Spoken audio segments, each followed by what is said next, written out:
It is much better to be different for something you believe in than to be the same for something you don't believe in. Hello and welcome. My name's Campbell. This is Spiral Up. Hope you're having a fantastic day. And today I wanted to talk about defining who you are.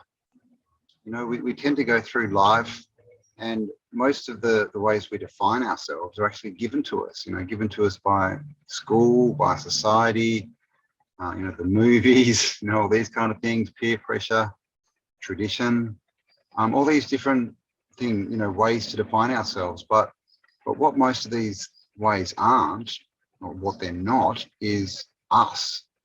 They're really just, secondhand of someone else. So, let's have a little bit of a chat about defining who we are.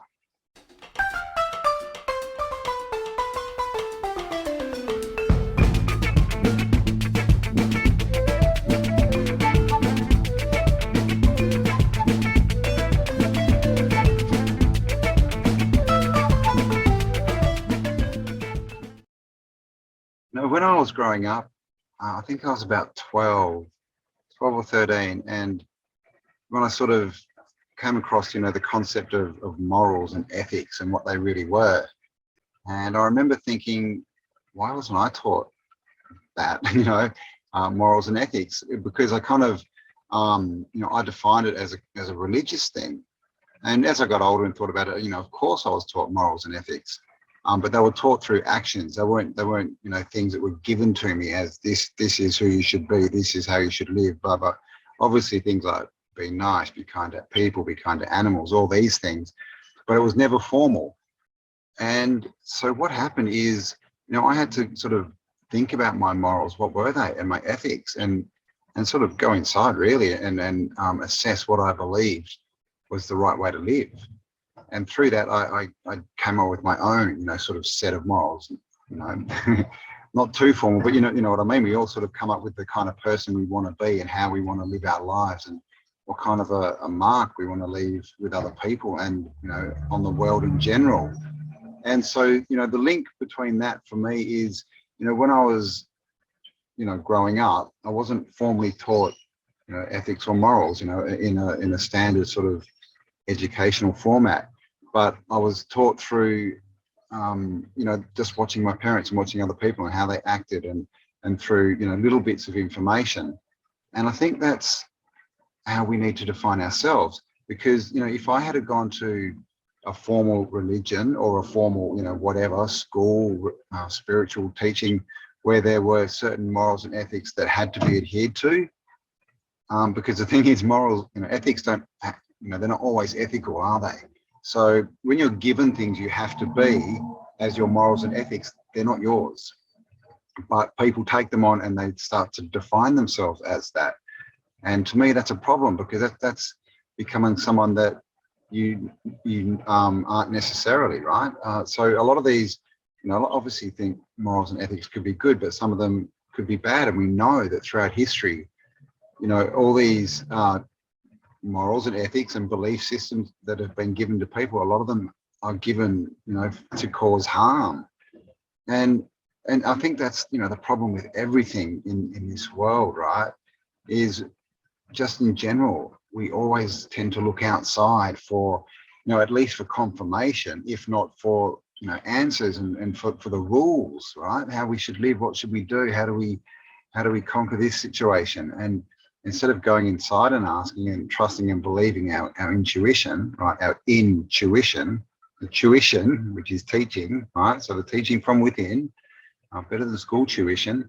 Instead of listening to that, we tend to sort of go back to opinion, which is really what all these things that are taught to us are. It's just something that someone else has come up with at some point in time and said, yep, that's the answer. And they've started teaching it and other people have followed them. And then it comes down the line. And a lot of the times, you end up with traditions that don't even make sense, but people still follow them.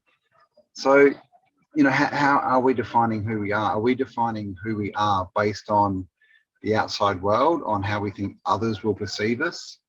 Because that's a big thing too, right? A lot of people want to define themselves as, cool or as, whatever, fit, healthy, good looking, rich, successful, all these different sort of labels. And these labels come along with images, right? If you're successful, then you have to have the house and the car and the clothes and all this. If you're healthy, then you need to, have all the fitness clothes and you're down the gym. And it's a whole sort of lifestyle, isn't it? And so again, if we're defining ourselves into categories, then we tend to sort of become those categories. Rather than saying, well, I'm a fit, healthy person, I use the gym, but that's just what I do to keep fit and healthy, and then I do this. We don't have to put on these personas and define ourselves the way that society wants us to, because it's such a constant force, isn't it? It's always, you need to be this, you need to do that. If you're like this, people will like you. If you do this, you'll be successful. And that's how you have the best life, rah, rah, rah.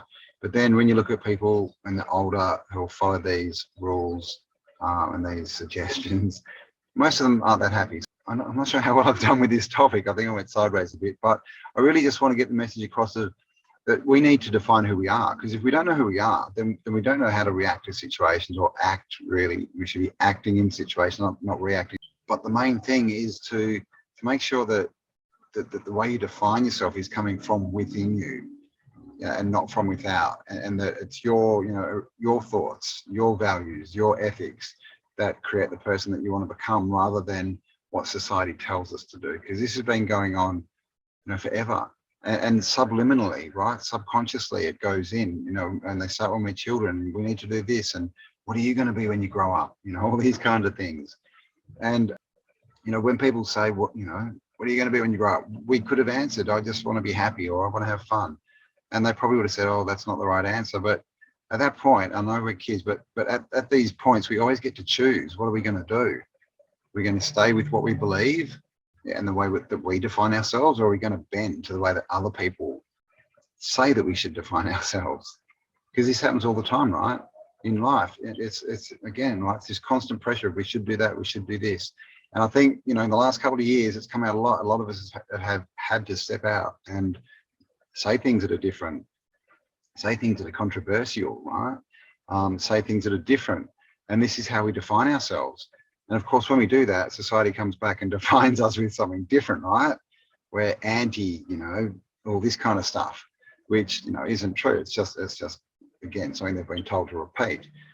So, if we've learned anything in the last few years, it is that it's important to define ourselves properly with our own values, and then to stick to that, to have that stickability, to be the kind of people that walk the walk, right? Not just talk the talk, because people are what they do, not what they say. So, again, I'm not sure how well I've done with this topic, but I think we're at a point in time where we need to understand that all these things that we thought we were and we were fighting for, and that they're all part of the system. Right? We've all been taught, you need the job to get the house, to be happy, to be successful. Otherwise, people will look at you funny. You can't live somewhere that's not a house. You can't live in a van, or you can't live in a tent. That's just weird. But is it really? What if it's more freeing and you have a better life? And these are the decisions that we're now being, thinking about, right? Because the system is collapsing. So how are you defining yourself? Is it with the system that's gone and dying and is really no, it's not valid anymore? Or are we defining ourselves as the people we want to be that can then take us into this new earth, into this new world? Because if we're defined as an engineer, then if there's no engineer jobs in the new earth, then you're kind of stuck, right? But if you define yourself as a scientist or an inventor, then there's always something that you can find, right? And something you can do and something you can work on.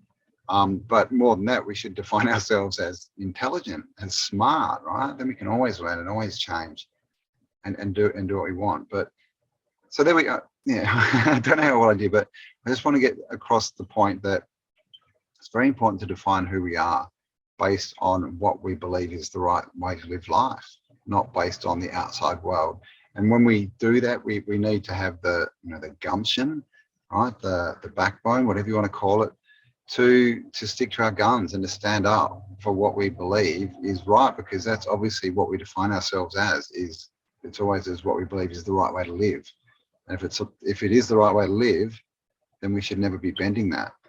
Okay, so yeah, and a lot of people don't define themselves as well, and they don't define what are their morals, what are their characteristics, what do they want to be, what do they want to be remembered for, and it's a good thing to do. Write it down, write down the, you know, and also with other people, you know, what characters and traits have other people got that you want, that you can define. So we're not talking characters and what we're told, but when you see someone that's an impressive person, what is it about them? Is it the way they can talk to people, or the way they hold themselves? Maybe it's their smile.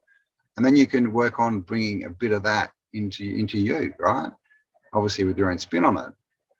So yeah, you know, define who you are and be proud of it.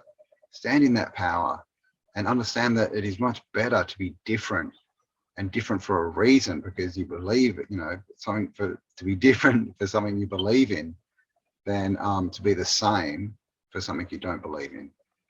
Because look out in the world, and that's what we're saying at the moment. So there you go, guys. I hope you enjoyed that. Hope I made sense. I hope you got something out of that. Please give me a like, subscribe if you like this content, and share it around. Help me get this work and this message out to other people as well. And I know it's been a while since I've done a solo video. I've been doing lots of interviews. The world's been a little bit crazy, but I'm definitely, you know, I want to start doing at least one a week, and I want to get back into doing some live. So yeah, watch this space, and I'll be back with some good content, hopefully some content that you like. And if there is any topics you want me to broach, or any people you want me to talk to, leave it in the comments for me. All right, thanks guys. Have an amazing day, and I'll talk to you all on the next upload. Bye for now.